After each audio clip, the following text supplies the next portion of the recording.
Olá, avicultores esportivos. Hoje, dia 20 de novembro de 2025, eu estou aqui pelo segundo momento para me comunicar com os senhores.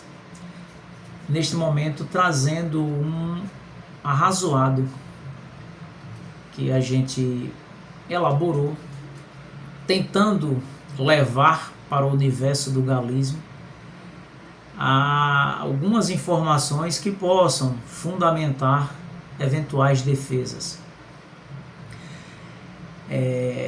Esse arrazoado eu intitulei como amparo legal. A Constituição Federal, no título 2 dos Direitos e Garantias Fundamentais, no capítulo 1 dos Direitos e Deveres Individuais e Coletivos, nos apresentam o artigo 5º da Constituição Federal Brasileira. O que traz o artigo 5º da nossa Carta Magna?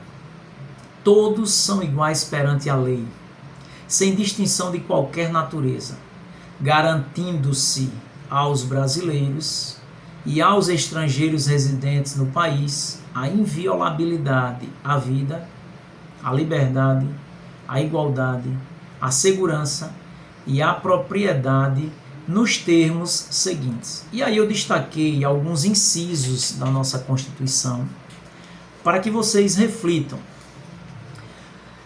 Inciso 2º. Ninguém será obrigado a fazer ou deixar de fazer alguma coisa senão em virtude de lei.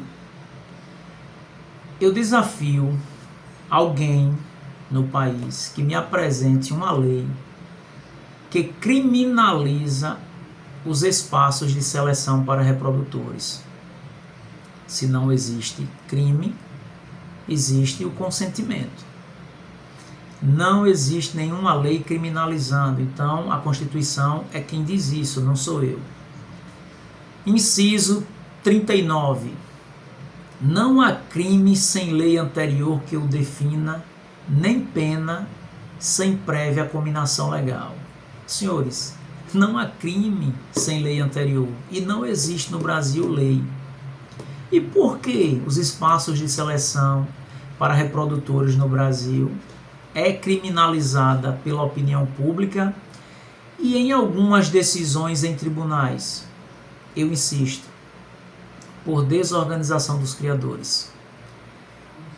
É indispensável, eu insisto, a criação de um núcleo para deliberar ações institucionalizadas. Entre estas ações, nomeado as personalidades, criar canais de comunicação com representantes por Estado, para que a gente possa apresentar um arrazoado dessa natureza, demonstrando que não existe crime nem prática criminosa, para que a gente também comece a ofertar à opinião pública uma parte da nossa narrativa. E esta não é uma narrativa criada pela engenharia social, é uma narrativa baseada em uma proteção jurídica, em alguns fatos históricos ou antropológicos. Ainda no artigo 5º, agora o inciso 41. A lei punirá qualquer discriminação atentatória dos direitos e liberdades fundamentais. Quais são esses direitos e liberdades fundamentais, senhores? A liberdade de religião, a liberdade de ir e vir, a liberdade de associação, a liberdade da informação. E neste ponto, a gente pode explorar que é retirado dos preservadores das aves mura no Brasil a dignidade da pessoa humana, porque nós não somos livres para manifestar os nossos afetos nos espaços de seleção para reprodutores, porque o que existe ali é um espaço de confraria onde o afeto está presente em grau inquestionável. É um espaço de irmandade, de troca de afetos, de emanação de afetos. E a nossa Constituição nos assegura. Não existe prática criminosa, mas decisões ocorrem indo de encontro ao que está na Constituição. Insisto, por desorganização e apatia daqueles que poderiam e nada fazem para tentar organizar um núcleo inteligente para deliberar ações institucionalizadas que possam valorizar e reconhecer a nossa espécie através da publicidade. Ainda no artigo 5º da nossa Constituição, agora no inciso 54, ninguém será privado da sua liberdade e dos seus bens sem o devido processo legal. Não existe crime, o criador não foi processado, mas quando existe uma abordagem nos espaços de seleção para reprodutores, a Constituição deixa de ser cumprida. Ninguém pode ser privado de sua liberdade. E aquilo ali, para a gente, é um lugar de culto. Para a gente, é uma confraria. Para a gente, é uma emanação dos nossos afetos. Ali está presente o que devia ser resguardado, que é a nossa dignidade em cultuar aquilo que a gente se identifica. Mais um inciso violado. Ainda no artigo 5º, inciso 57. Não há culpa sem trânsito em julgado. Quantos criadores não são considerados culpados quando, em eventuais audiências, os responsáveis à frente do Ministério Público já condenam o criador sem que o processo chegue ao trânsito em julgado, a sentença do magistrado, quando ele determina ali o pedido de pague tantas cestas básicas, pague não sei o que, cumpra tal pena coletiva, e o criador, ignorante, no sentido de desconhecer, o advogado, preguiçoso, que não quer pesquisar e estudar, acata esse acordo para receber o quinhãozinho do mesmo. Então, senhores, vamos buscar informação. A informação, como eu menciono sempre, é a chave que abre qualquer porta. Pessoal, ainda na nossa Constituição Federal, agora, avançando um pouquinho para o artigo 215, o que é que ele traz? O Estado garantirá a todos o pleno exercício dos direitos culturais e acessos às fontes da cultura nacional. Preste atenção aos verbos.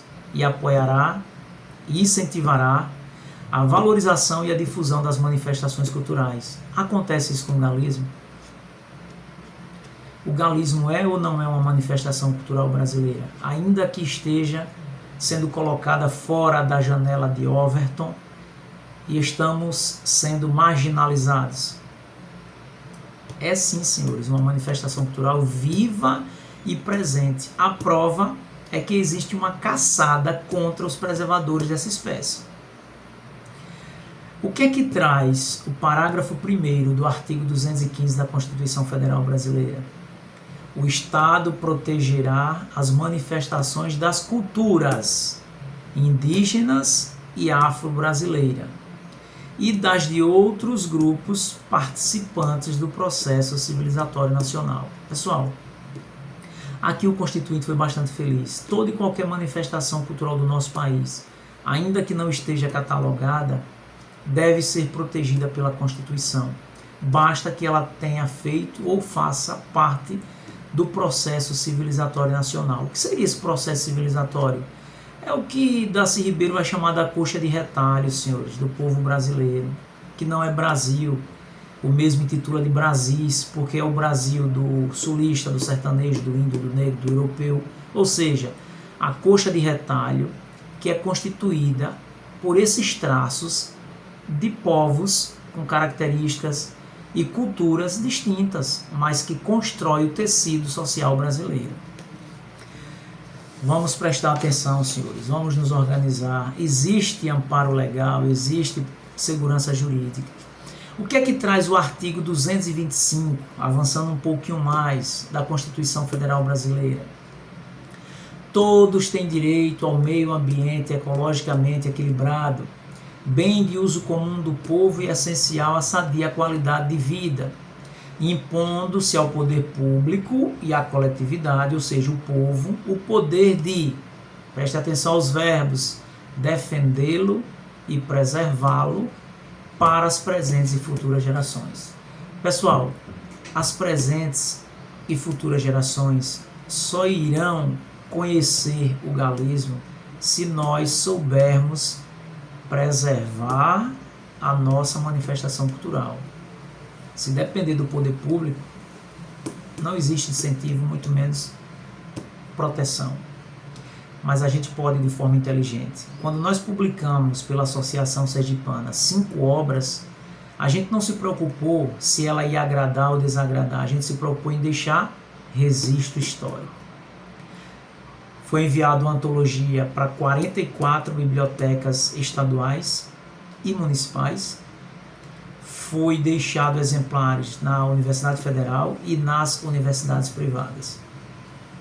Isso, senhores, é ação institucionalizada inteligente. O que é que traz o inciso 2º do artigo 225 da Constituição, que é favorável aos preservadores da ave combatente mura brasileira? Preservar a diversidade e a integridade do patrimônio genético do país. Senhores, é inegável que esta espécie é nativa do nosso país. Quem diz não sou eu.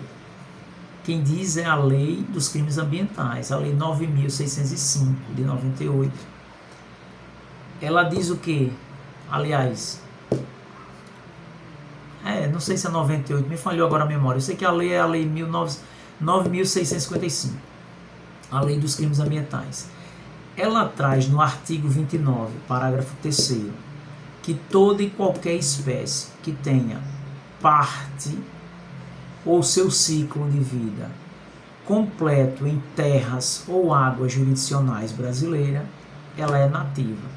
A nossa espécie, ela é 100% nativa, porque ela nasce, cresce e morre no criatório. Então, não sou eu que digo, é a lei. O que é que traz, senhores? Então, preservar a espécie, o patrimônio genético, é um pedido constitucional, não é um pedido do Criador. Garantir a integridade do patrimônio genético. Essa ave tem uma importância incomensurável. Às vezes, por ignorância, a gente leva muitos estudiosos, muitas teorias ao esquecimento ou à morte. Por acreditar em um mundo plural, Giordano Bruno foi condenado à fogueira. Galileu ao isolamento em uma torre, por ignorância daqueles que não conheciam a extensão do pensamento dos mesmos. Copérnico também, O que é que traz o inciso 7º da Constituição Federal Brasileira?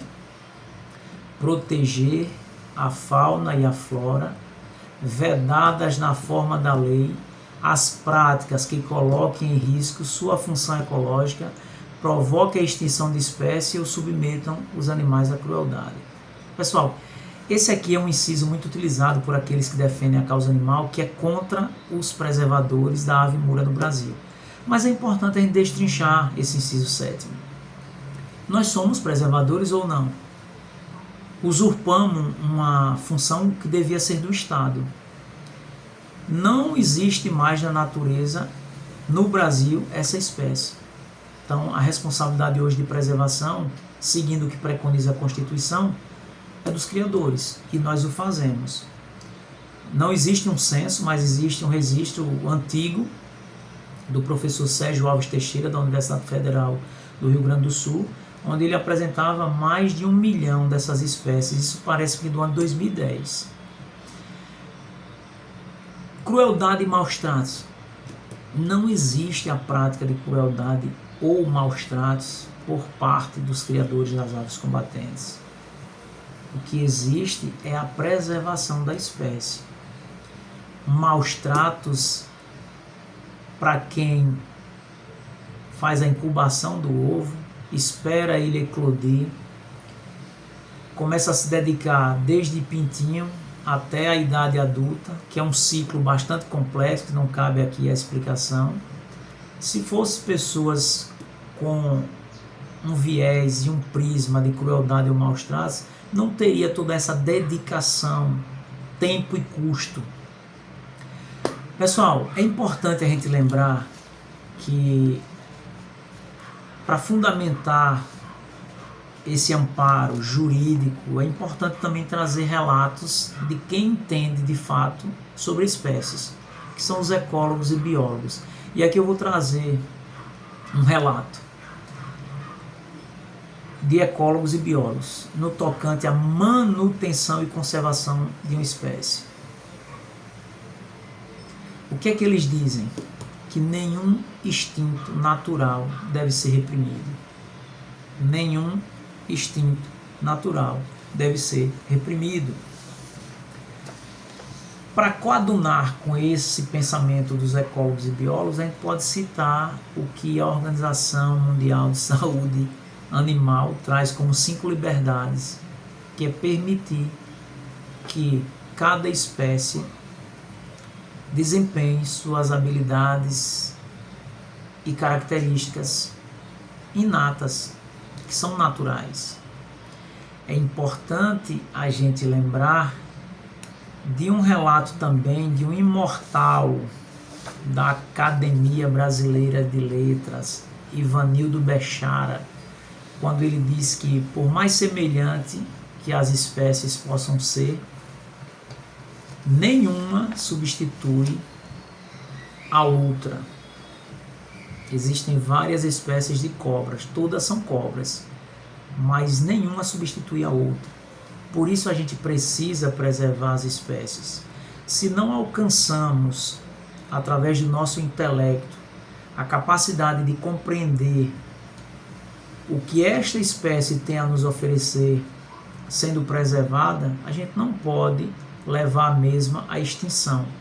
Porque se depender dos que são seletivos no que tange a preservação da espécie no Brasil, voltado para essa questão do direito animal, as aves combatentes vão deixar de existir.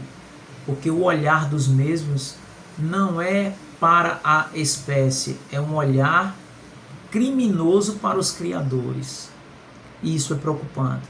Então, senhores, foi um rabisco, tem muito mais informação, mas o vídeo vai ficar muito longo e eu vou deixar para um outro momento, caso alguém queira fazer alguma indagação, sugerir alguma pauta, pode deixar aí nos comentários que a gente vai tentar, na medida do possível, abordar os conteúdos solicitados.